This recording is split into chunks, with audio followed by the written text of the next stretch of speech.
Okay, well, let's get started because I know everyone's got lots of time, has got lots of other things on their plate. So I think let's just do a bit of an introduction. So thanks everybody for joining the next installment of the Reklaim webinar series. This time or this month, we're actually talking specifically around this notion of zero-party data. What is it? What is it not? How is it finding its way into your strategies as a brand, as a platform, as an agency? So we've put together an expert panel here of great people who've got a lot of different opinions and thoughts as to what's real about zero-party data and maybe what's not so real and maybe where it needs to go in the future. So maybe with that in mind, I'm going to ask the panelists to introduce themselves and then pass the introduction to another panelist. And we'll start with you, Jen. So tell us a little bit about you and where you're from and what you're working on, and then pass the baton. Awesome. Nice to see everyone today. I'm Jen Lang. I head up operations for Causal IQ, which we are a programmatic solutions provider. And we work really closely with all of our agency clients, a lot of direct brand clients, and I manage and oversee our hands-on keyboard teams. So we're working really closely with all of our DSP partners, data partners, partner with sales and planning on our side for client strategy and activation. In previous roles, I was also in the data space, working at Connexity and Hitwise, started my media and data career with FastClick and ValueClick, but have been in the space both on the activation and the data front for quite some time. I'll pass it to Jesse. Hey everyone, good to see you. Jesse Fisher, been in the industry for about 15 years, very focused on programmatic data and identity. I've held a number of roles, including Yahoo, LiveRamp, MediaMath, and currently at Horizon. Horizon, I oversee the programmatic and data practice in LA, and very excited to be here today to talk about zero-party data. Emily, do you want to introduce yourself now? Yeah, absolutely. Thanks for having me today. I'm Emily Proctor. I am Vice President of Data Architecture at Spark Foundry. So I lead all things data and platform strategy for our Central and West Coast books of business. Get to work with clients on, determining what their data strategy should look like, both at the campaign level and enterprise level, and kind of what platforms they need to make that happen. I've been in the data space specifically and in data and digital for the last 15 years. Prior to this, I was at Goodway Group and led digital strategy over there. Last but not least, Mr. O'Hara. Thanks, Neil. Hey, everyone. Yeah, glad to be here. I guess been doing data and identity stuff for a while, probably most intensely at Crux, which was a startup that Salesforce acquired in 2016. Went to Salesforce and ran their data and identity practice for about 5 years. And just a couple of months ago, joined SAP to be global head of data and solutions for their data practice, which includes Gigya, which does SIAM, consent and preference management. Of course, we built a CDP last year, so definitely super interested in the idea of zero-party data and been working in that space. So thanks for having me. Awesome. And so for those of you that don't know me, I'm Neil Sweeney. I'm the founder of Reklaim. If you're not totally familiar with Reklaim, you might be familiar with its predecessor, which was Killy. We rebranded as Reklaim probably about last year. And to just connect the dots, Reklaim was a company that was actually incubated inside of my previous company, a company called Freckle. So the incestuous world of media and ad tech kind of rears itself up amongst all of the participants and panelists and various different companies here. So it's good to get everybody here. Couple quick housekeeping items. So we'll be in and out of here in less than an hour for sure. Try to leave the last 10 minutes for questions. For anybody that is listening in or watching, please feel free to write your questions into the comment section. Panelists, if you actually see if you see a question, feel free to actually grab the question and weave it into what you're discussing. And those questions that aren't answered, we'll pick them up at the end, and then we'll move on from there. So without further ado, so let's just get the definition of zero-party data out of the way. So zero-party data was defined by Forrester a number of years ago what they said was, and I'll just read this verbatim, zero-party data is that which a customer intentionally and proactively shares with a brand. It can include preference center data, purchase intentions, personal context, and how the individual wants the brands to recognize them. So maybe, starting with you, Jen, what's your definition of zero-party data, and where do you think maybe this definition from Forrester is accurate, or is maybe missing a few components? Yeah, I'm not a huge fan of the term zero-party data, simply because it feels like just at that level that you just described, Neil, it feels like just another type of first-party data at its core. I do like there being a distinction between the transactional first-party data and the willingly shared data that consumers consent to through things like surveys, setting their preferences and the like. But I think both are technically collected with consent, but the consent is more direct with zero-party data, not just checking a box, but instead willingly giving information about themselves and their preferences. It gives a consumer both privacy and control, I think, and allows the brand and the advertiser to use those key attributes for really personalized experiences on site and through advertising messages. So I think the definition is maybe a subset of first-party data, but I think also there's an aspect of using zero-party data not from a first-party perspective. So I like that. There could be a distinction there. So using survey data or preference type data as a third party, kind of leveraging that. So it's not necessarily always going to be part of a first party umbrella. Emily, I know that in our past discussions, you had talked about there being a very thin line between this notion of what you referred to as what you thought zero-party data was and first-party data. Do you have some comments as to how you tactically define these and how you combine them and or keep them separate? Yeah, I totally agree with Jen. I consider it to be sort of a different aspect of first party data. I think, a lot of what we consider first party data now, like what did you purchase, is sort of the what did happen, and it is collected a little bit more passively. Whereas the what we're calling zero party data is simply explicitly asking the customer, what would you like to have in the future? And so I think it is a small distinction. I also agree, though, that zero-party data can exist outside of the context of an existing relationship with a customer. That's, I think, a totally different use case, depending on how you want to use that data. I think we talked a lot about this before as well, just about, building the relationship with a customer. So I see zero-party data as sort of further down the line after you've established that relationship with the customer, and they trust you as a brand enough to say, I want to share with you, these are the things that I'm looking for in the future. This is maybe what I want my experience to look like. This is what I'm considering buying. So it's a subtle distinction. I think it is just a subset of first party data when we're talking about it in the context of an existing customer relationship. But there are still use cases for survey data where maybe it is not a known customer to you, but you are proactively asking them for information to maybe make a business decision where you don't need to identify them as a customer. Yeah, and one thing that I wanted to poke at a little bit is that I think that there's this preconceived idea that zero-party data is better. And I think that there's some truth to that, but there's also some flaws. So maybe, on that notion, maybe Jesse, I don't know if you've got some opinions sort of specifically around this catch-all that, well, we're zero-party data, therefore we're at the top of the pyramid. Let's maybe debate a couple of the thoughts here as to why that is potentially true, and then maybe why some of it's actually not. Yeah, good question, Neil. First of all, I agree with everything that Jen and Emily said. I really don't believe there's a very strong difference between zero party and first party data. I think the biggest difference, though, to me, is the control around that data. How consumers, can manipulate the data and access that data to learn more about themselves, to understand what's being collected. It's just a little more transparent. I would also say the value exchange with zero-party data is a little more clear. When you think about first-party data, most of the time consumers are not aware that the data is being collected.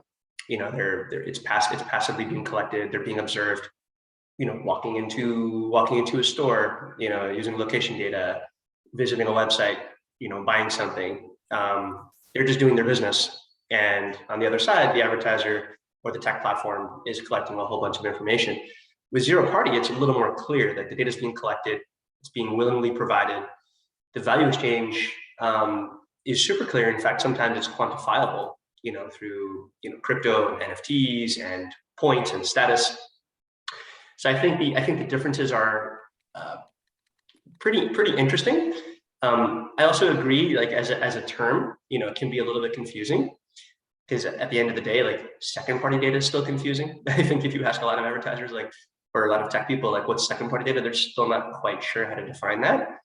And I almost look at zero party data as maybe being another flavor of first party or second party data.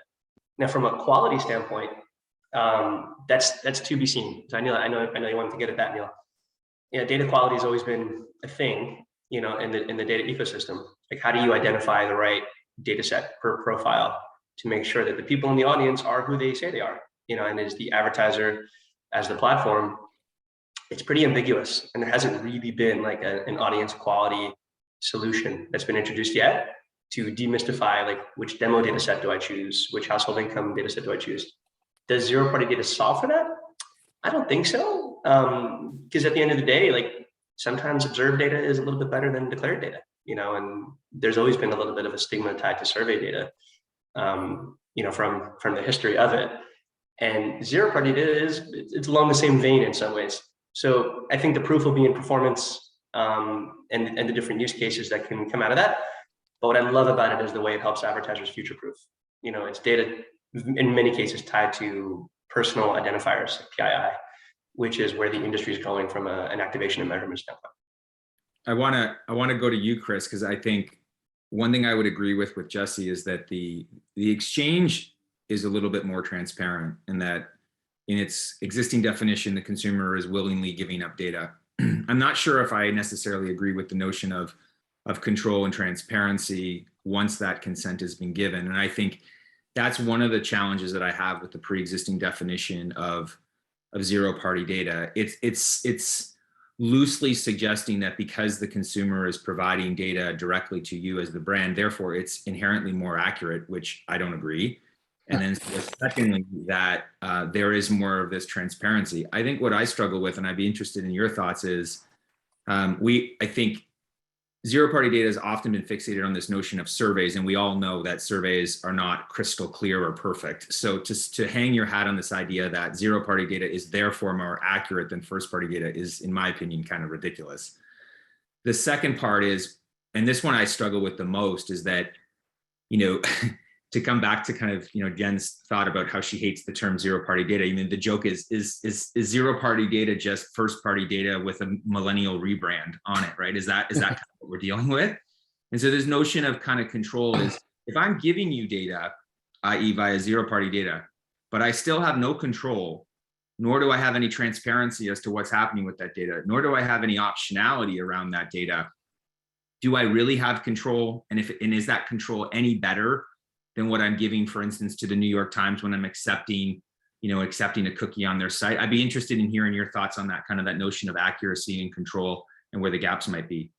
Yeah, you kind of stole the show, because I think where you're pointing me is kind of the way I was going to go. I will agree with Jesse, like, well, I'll agree with everyone. First with Jen, that zero party data is a little bit of a corny marketing name, but listen, definitions are important. And I've been in a 5-year fight around defining what a CDP is, and I think there's still a lot of disagreement on what exactly CDP means, and we have the same thing with DMP. I think zero-party data is a convenient, if not a little corny way of describing what we're talking about, but I think it's just a nomenclature problem. So I think if we, like, building on some of what you said, Neil, if we define it maybe like, I feel like first party data is defined by the methodology by which the data is collected. Like, oh, I go on your site, I kind of agree to your terms of service because I clicked on something. You have the right to collect my data. That's what first party data is. But the word party is still in there, which means someone else is actually, the party is the collector of the data. I think where it can go, zero party data, is not just about I give you more implicit consent and permission, but it's that I actually, the party is the owner of the data. Like, and we're not at the point yet with zero party data where I, Chris O'Hara, have the ability to truly own my data in a portable way, where I can say, this is my data. And Facebook, I give you this much, and Google, I give you this much, and Nordstrom, you can have these attributes, because I don't really have a preference center or the ability to manage that on my own. So am I really the owner of this data? Ostensibly, but it's not the way the technology works today. So I think if we really want to define whether zero-party data is the right thing, I think today it means first-party data plus, but I think tomorrow, depending on how we move as an industry, it could actually go to real first zero-party data, which can be defined as I actually own the data myself. And I don't think we're there yet. Yeah, and I guess we'll get into this in kind of a future webinar where we discuss this. As we sort of talked about before, is that there's obviously a lot of buzz around kind of things that are coming on the horizon, whether that's Web3, NFTs, etc. What I wonder is if you accept this idea that the definition of Web 1 versus Web 2 versus Web 3 is as simple as in Web 1, you're reading what's available to you. In Web 2, you're reading and writing on the internet, creating user-generated content, emergence of social platforms. Web 3 is kind of all the above, but what's underneath it is this notion of ownership. So kind of tying into what you said, Chris, is that it's a bit of a false narrative when people say that you own the data. You only own the data if it's sitting in kind of one central source controlled by the consumer.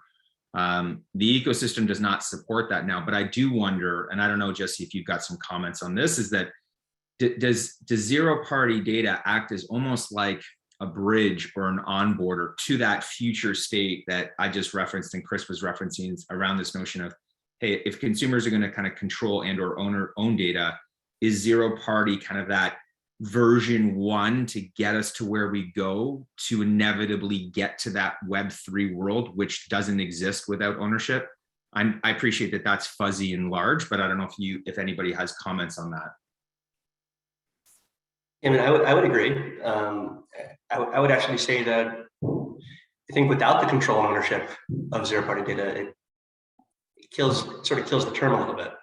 I mean, when you think about the terminology and there's a lot of definitions of it, but think about zero-party, like what does that really mean? It means it's not belonging to the first party or the second party or the third party. So like, who does it belong to?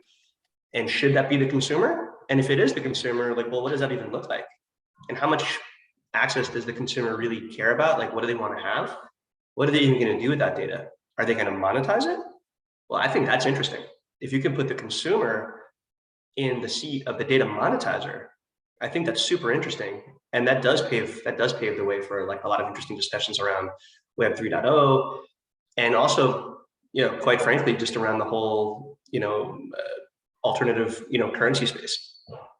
I think someone just jumped in with a comment. I think Web3 can provide the infrastructure for zero-party. I thought that was interesting. Like at Salesforce, when I worked there, we had leaders who were like, hey, we have all this CRM data. What if we could just make this preference center and give people the ownership? But it still wouldn't be true, right? Because Salesforce would somehow provide the infrastructure for provisioning it. We could have the same idea at SAP because we have 90% penetration into the world's biggest companies, but we don't want to be that. It almost has to be a public utility. Yeah, and maybe a blockchain or the way we're thinking about Web3 is that infrastructure approach. Who knows? And then that's sort of the pivot in the market where today it's consumer data out to platform. And then the moment that data finds itself into a Google or Facebook, the definition is that then that data is actually owned by Google and Facebook.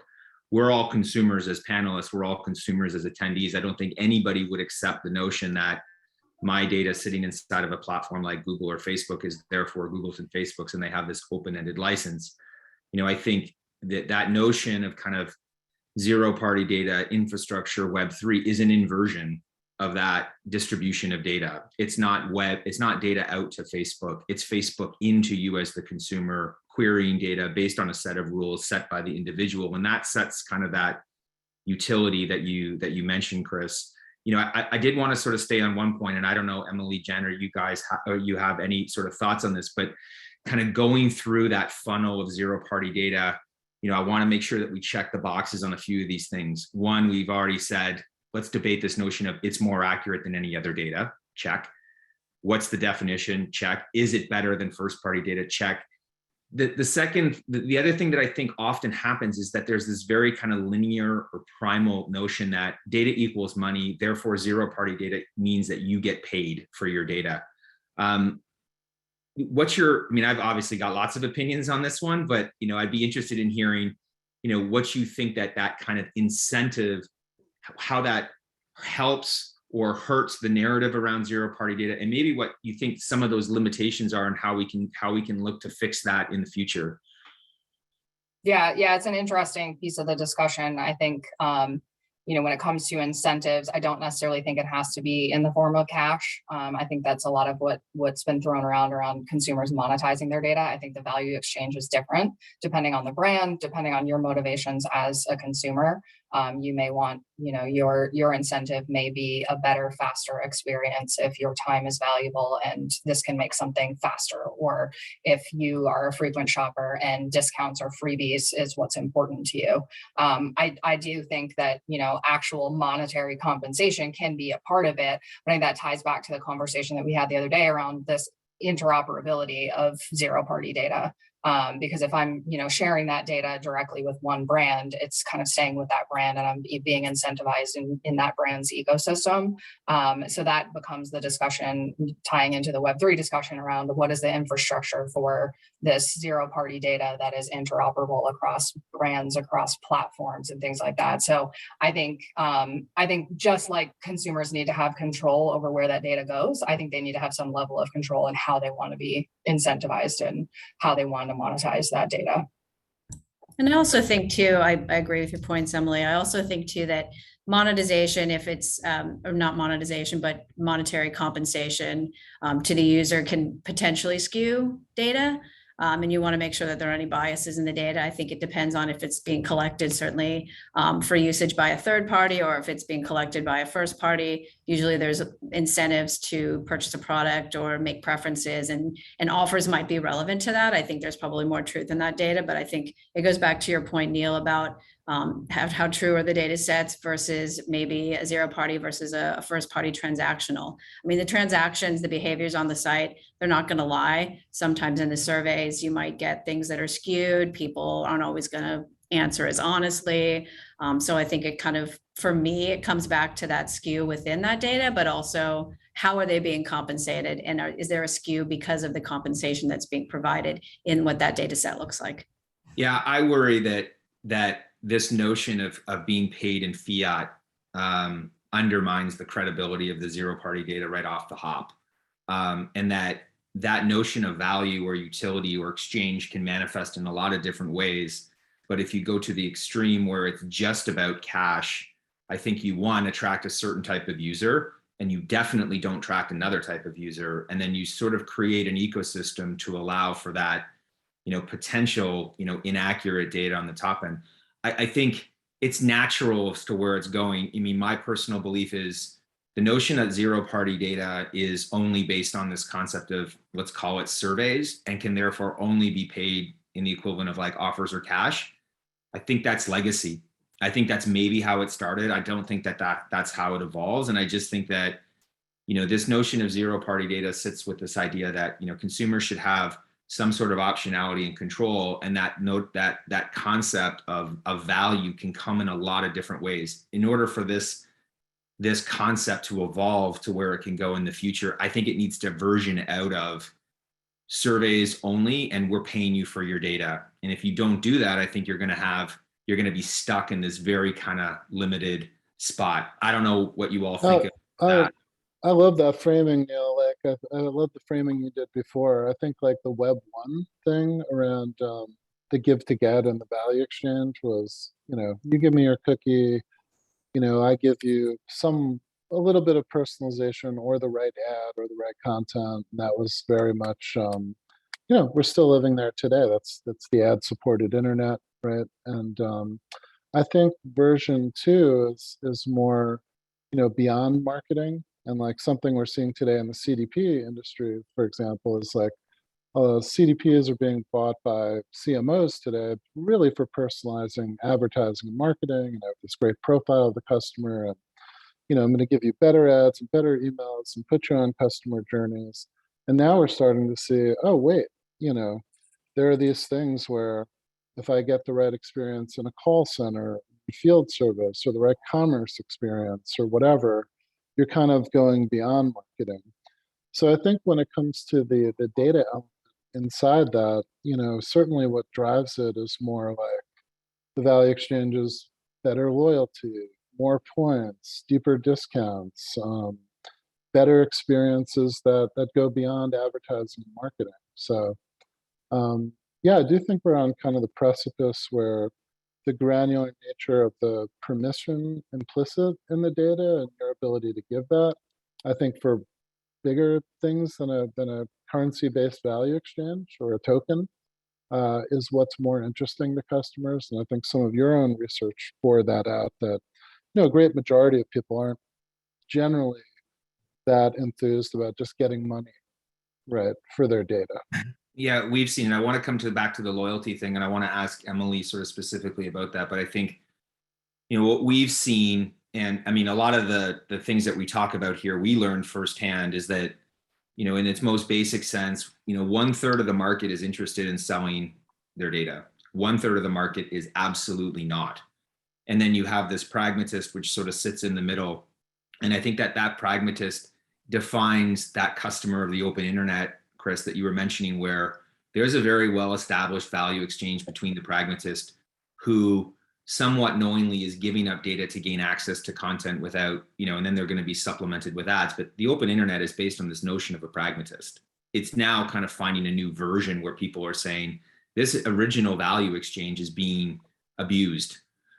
This notion of data between me and this property is being abused, and I don't like it. And I think that's one of the things that we've seen, is that there's a bit of a misconception that, people don't like their data being used. That's not what we found, is that people are comfortable with their data being used as long as it's being used in a kind of a transparent manner, and that there's some value exchange. But, with this in mind, Emily, I know you work on some like really big brands that have loyalty programs. One of the things I wanted to ask was, how does this notion of zero-party data or consumers providing data, to you and the brands, how does that find its way into how you communicate to those brands, how you alter loyalty, how you change kind of that utility or that offer back to those users? I don't know if that's already finding its way into some of the activations between you and your teams. Yeah, I think with all of the privacy regulations and changing consumer expectations around data usage and transparency, obviously consent has become a huge talking point with our clients, and how do we manage consent? But as part of that, it's also how do we manage preferences? And so I talk a lot to my clients about the idea of, developing a relationship with a customer over time, and the fact that, there was a world where we became so obsessed with one-to-one marketing that we thought we had to start at the top of the funnel with one-to-one. And that's not realistic, because you have not established any trust with that customer at that point. And so the idea that, you deepen the relationship over time. So I think, zero-party data definitely plays a huge role in that. And I think, the best personalization and one-to-one marketing comes after you've already established a relationship with that customer, and you can ask them what those preferences are to create a better customer experience. And then, make better business decisions because you're serving the customer better. And so that's where like the height of that value exchange, where the customer gets value, the business gets value, and we're prioritizing those things and communicating to the customer in a way that continues to establish their trust and deepen their loyalty with the brand, because we've used their data in a way that they're saying they want it to be used, and they are seeing the benefits of a better experience, or the right products being shown to them, or the right incentives to continue to provide data to that brand. Jesse, that notion of trust that Emily kind of touched on there, I started with the idea of how does it impact loyalty, but I think she nailed it with this idea that, zero-party data has this ability to kind of create trust between the consumer, their data, and their brand. Is that how you and the Horizon team are seeing it internally, and is that finding its way into how you're activating upon it? Yeah, great question. I think there's a lot to unpack. I mean, first of all, I agree. There needs to be that trust, there needs to be that relationship. But I would also say it's what is a little bit fuzzy though is like where the data goes once it's collected. You work with a vendor to build a custom creative to capture a lead. The email gets hashed and collected on behalf of the advertiser, and then that gets pushed somewhere for activation, for measurement, for modeling, for whatever it might be. I still don't think it's really 100% clear when a consumer provides data where that data is actually going. I think once audience targeting gets a little bit better, becomes more appropriate, becomes more relevant, I do believe consumers might have an aha moment, like, okay, that's great. But I think it's still a little bit of a mystery to consumers, like what actually happens when I do X, Y, and Z. Yeah, I'm Okay. hoping like zero-party data can get us to the point where we're kind of, it's almost a protection layer against the experience I know a lot of us have had where you'll be talking about something in your home and maybe you have a listening device in there and you start getting like, just from what you're saying verbally inside your house, you're getting targeted with ads, right? And that's really a bummer. And I think that's what we're all trying to avoid as kind of marketers, right? Or the other example is like if a coffee shop like a Starbucks, right? If I give them permission to do location targeting and give me offers based on that, if I'm walking past the Starbucks and they say, "Hey, Chris, come get 10% off a latte," and that's something I want, I'm like, "Great, this is awesome. I'm going to jump into the store and do that." But if I didn't give them permission for that very specific use case, it's super creepy and a bummer. And maybe the true distinction for zero-party data is, data that can be applied for very specific use cases that provide value. And that's kind of the, It's interesting on that. It's interesting on that because I think it's a knife's edge where if you're getting that zero party data from a consumer, but then you get the activation wrong, you just blew up your trust.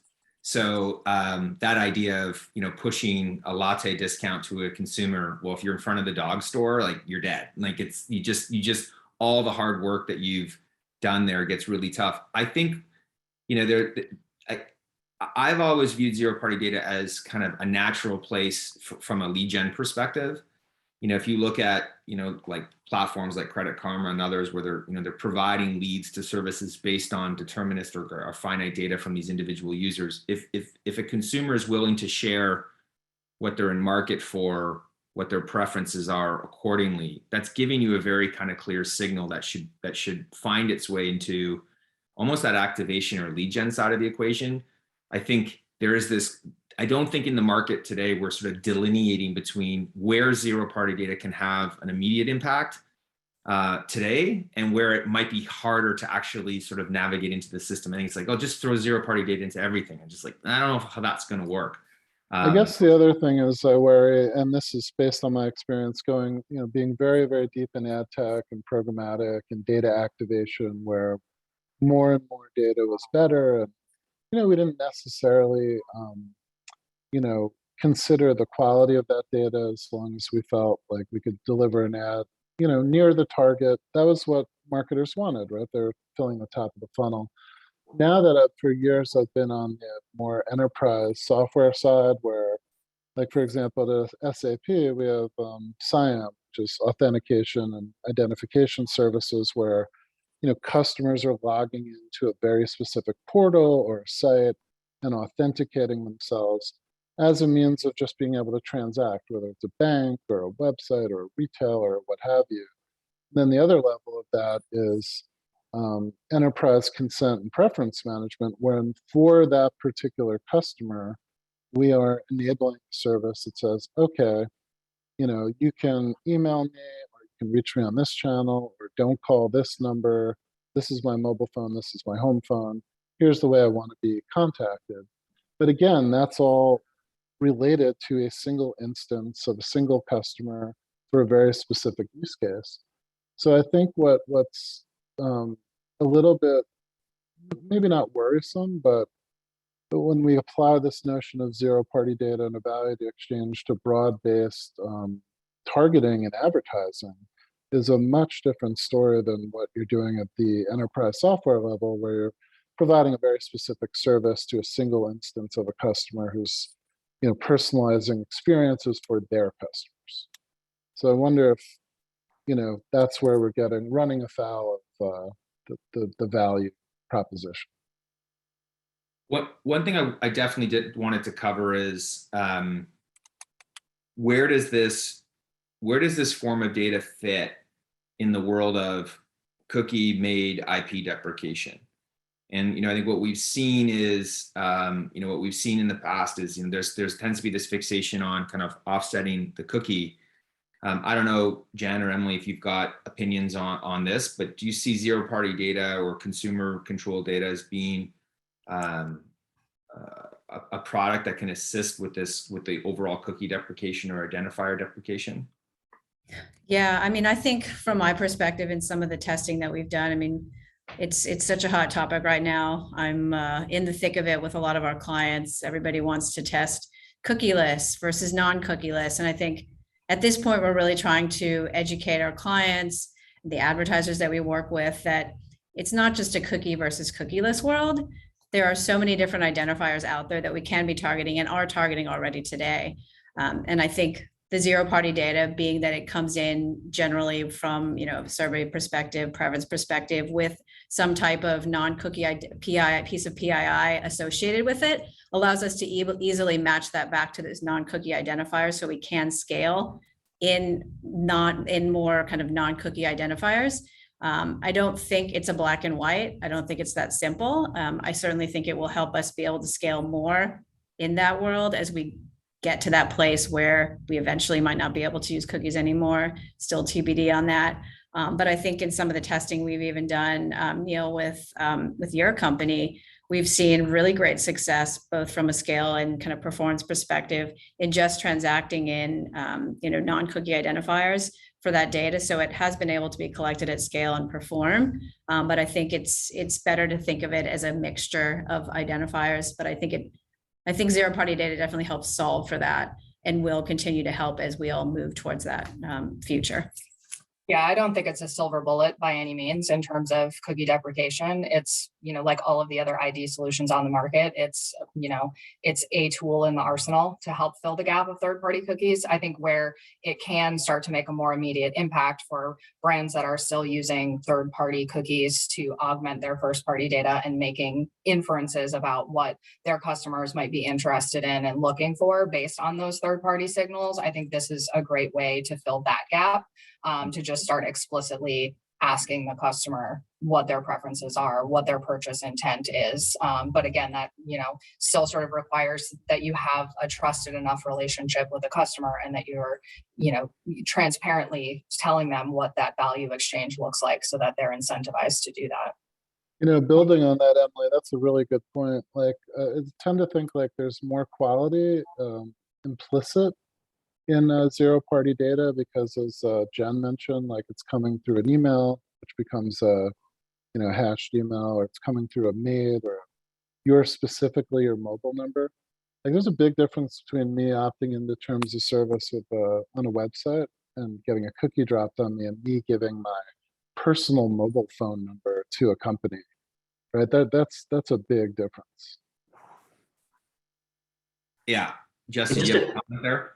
Yeah, I mean, just to jump in, and there was a question from the audience around how expensive it is to collect this data. I think for us, the big question really is around the cost benefit analysis. And when we've talked to advertisers at Horizon around zero-party data, basically it's a way to help them grow their first-party data through lead gen. And the question is should they be doing it themselves? Should they be building out different creatives? Should they be building out their site a little bit differently to start collecting their own PII? Or should they, be relying on other parties to kind of help them collect those leads? And what are those leads really worth? Are they all created equally? How do you score them? How do you even determine what the cost per lead should be? And I think there's more questions than answers around that analysis. Some of it's a little bit, I think some of it's a little bit fuzzy. But what it really boils down to, though, is the importance of first-party data is just more than ever. just more important than ever going into this future without legacy identifiers. And any advertiser, especially CPG advertisers who just don't have that D2C relationship, should really be thinking about, this as a way to build, grow, protect, that data asset. But there just needs to be a little bit of math behind like the value and the cost benefits. Yeah, Jesse, you're totally right. Like I think about the example of My Coke Rewards, and like it's a great loyalty program. It's Coke, one of the biggest brands in the world, and they built up hundreds of millions of emails and Coke Rewards, and they're like, we're going to get the most dedicated people who love Coke and will die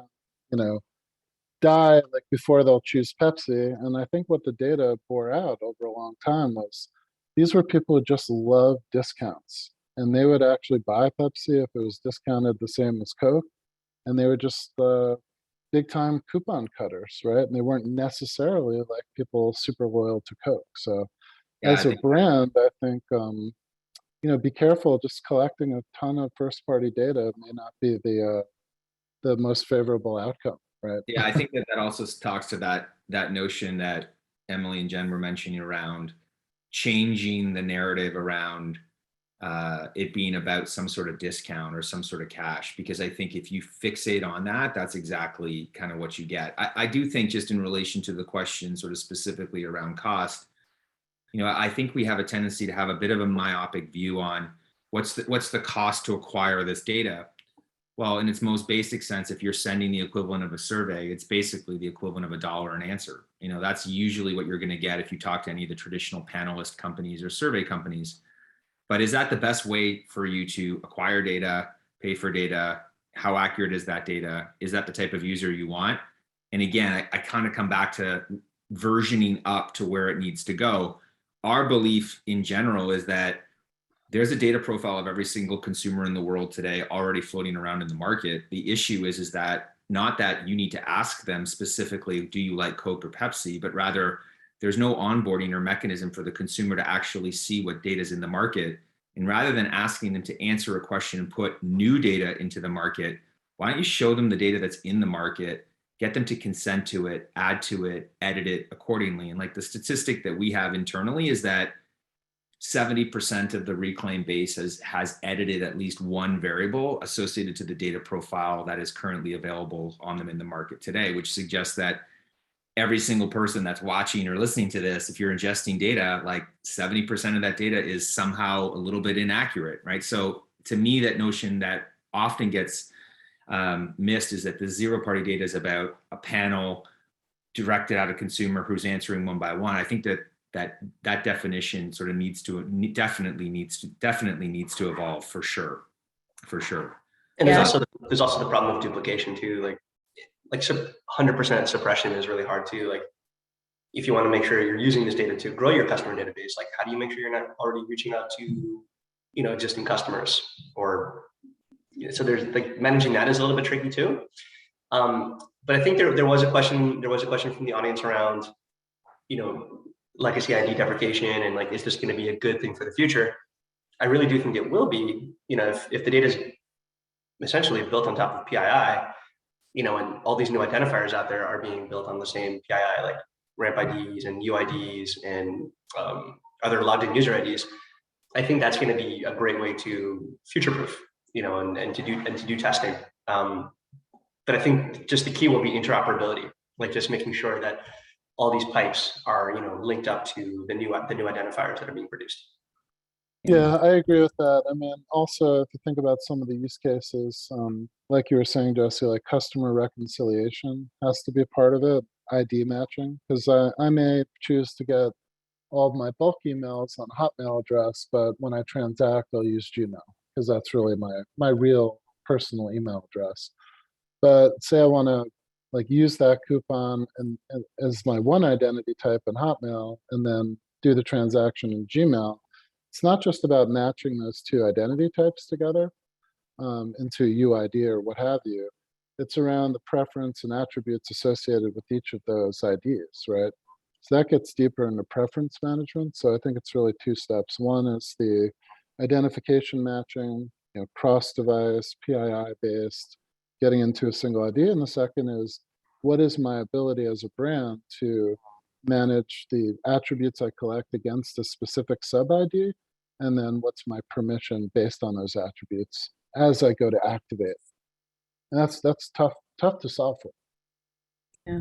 And I think also to your point, Chris, that you mentioned earlier about the My Coke rewards, just showing a lot of people that are coupon cutters and interested in discounts. I think there's also that bias that tends to happen with the survey data. Like, are these just people that take surveys? How do we optimize the campaign to people that just take surveys, which there's generally a bias, and especially when they're being compensated or incentivized in some way, monetarily, I think there'll be definitely a bias there. So I really think from my perspective, from an activation execution perspective, that it's really a marriage of what we're calling zero party data and first party transactional data, which is really going to be the key, and matching that up if we can by, identifiers across the board to make things as most relevant as possible from a, campaign perspective, I think. And that means that consumers will be more hooked in because they'll feel like they're being treated as, as a good customer and being served messages that are relevant to them as well. I had a couple of questions, and I don't know how provocative they're supposed to be, but maybe they will be. But, a couple of things that kind of came up, we were talking about zero party data and how it's tied to, PII, like an email address. Isn't that what the universal IDs are trying to do? And I guess the question that I would pose is that there's a lot of different universal identifiers that are out there. If zero party data is done properly, does that replace the need for a universal identifier? I hate the idea, Neil, Based on that information, right? I hate the idea that like identity, which has been until this day and still is kind of a very top-down delivered service. Like when I'm a CMO and I think about solving for identity, I'm like onboarding through LiveRamp, I'm enriching my data with Axiom, buying someone's cross-device identity graph and using that. And I think that's very much the way it works today, but that's all services delivered top-down by someone who's actually sort of owns the data alongside the customer. And I think where we're going in the zero-party world is more of a bottoms-up approach where the customer provisions their data, to those, to obtain those services. So with that, to stay on that, so to take that narrative of, does zero party data potentially solve kind of that universal identifier? If we take that top down versus bottoms up approach, can you apply that to consent management solutions and even CDPs as well? In that, are those top down sort of solutions that potentially can be supplemented with a bottom up solution? I think that's a step one, maybe. Like when a brand buys a CDP and they put consent and preference management as part of data collection, and then they're operating in that trust framework. That's great, but it's still just a single instance, right, for that brand, for that consumer. Like I said before, I don't think we get to the universal application until there's some sort of like government digital ID that's issued, right? But I think that's listen, I'm biased. I think everyone should have a CDP with great identity and consent features in it. And that's kind of the best you can do right now. But Emily, I know you had kind of mentioned this as well as, and we had talked about in the past about this notion of interoperability. Me as a consumer, data to Facebook, owned at Facebook. Me as a consumer, data to publisher A, owned by publisher A.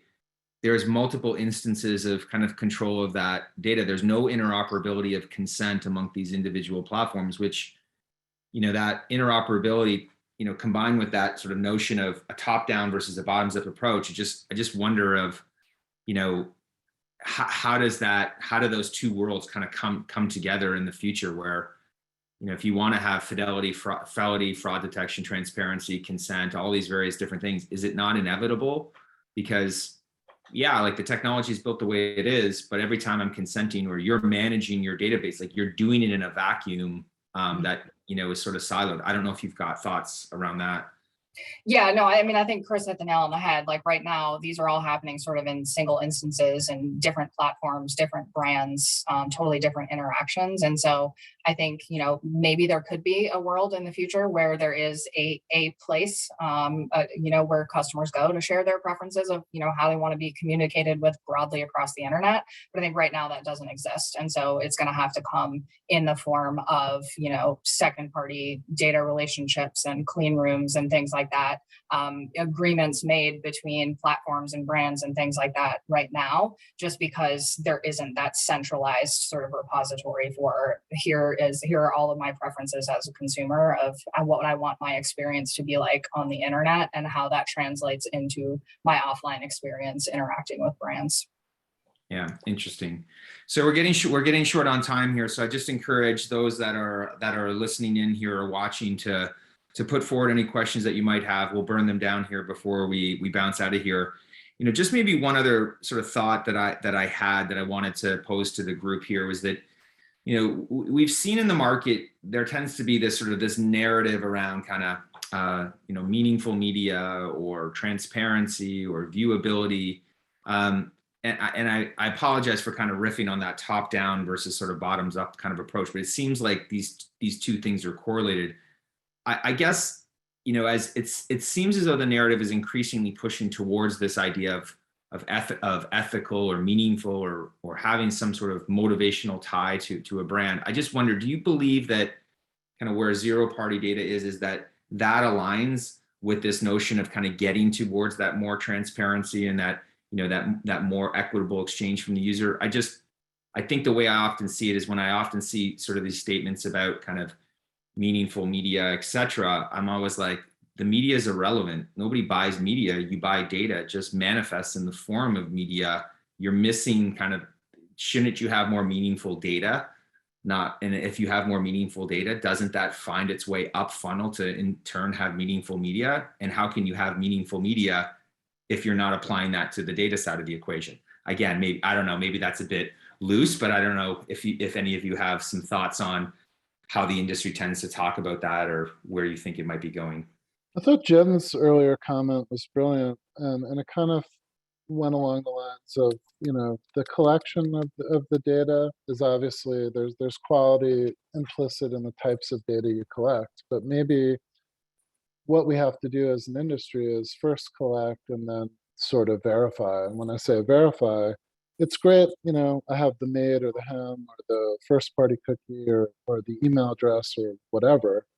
But then how do I verify the quality and intent in that data? And that's, incoming interactions. Did I engage on the site? Did I open the email? Did I redeem the coupon? Did I buy X? What is my lifetime value? How does my propensity score change, week over week? And so it's really like collection is one thing, but the validation over time, probably today using machine learning, AI, is the way we can get to scoring all of that data in our database. And I think once we get there, we can sort of move beyond. And I think that's right too, Chris. I think, Neil, you mentioned meaningful data, meaningful media, what's performing the best. Certainly, in my experience, I think it's really a marriage of the two, right? I mean, there are advertising campaigns out there that might work really well just because you're targeting a specific publisher or a specific site, Facebook. Certainly there's walled gardens like Amazon, but there might be other publishers that work well, and what works well for a brand because maybe you've collected data about your users and you understand their preferences and their viewing preferences and where they might be, where you might be able to find them from a contextual perspective. So in a sense that's meaningful media, but also using data to enhance and direct the way you're going to be buying the media. And I think certainly then there's obviously the layering of the data specifically onto the media as well. And that marriage of the two, it's just a matter of finding, and you'll find where those users live from a contextual perspective when you're targeting those audiences as well. So I think it's kind of the combination of the two, and then further refining that to make sure that you're making things relevant for the end user. Awesome. So we're running up here on time. So I wanted to give everybody an opportunity just to let those that are watching and or listening to the webinar, if they want to find, if they want to connect with you and find out more about what you and your company has to offer, and maybe pick up on some of the things that you talked about. You know, Emily, how can people find you? Maybe you don't want them to find you, I don't know, but I'm kind of putting that out there. So maybe you can navigate that accordingly, but maybe let the audience know, and then we can move to Jen. Yeah, absolutely. Feel free to find me on LinkedIn and connect there. I'm happy to, chat by message, phone. I'm happy to connect on LinkedIn, so you can easily find me on there. Smart. Emily's avoiding all the sellers trying to bombard her with emails. Smart move, Em. Okay, Jen, what about you? Where can people? I'm going to copy Emily. I'm going to say LinkedIn is really the best place. I'm on there all the time. So feel free to reach out to me there. But if you want to know more about Causal IQ, my company, feel free to check out our site and come to me with questions as well. Love to chat with you. Jesse, yourself? Yeah, I would just echo what everyone said. Same.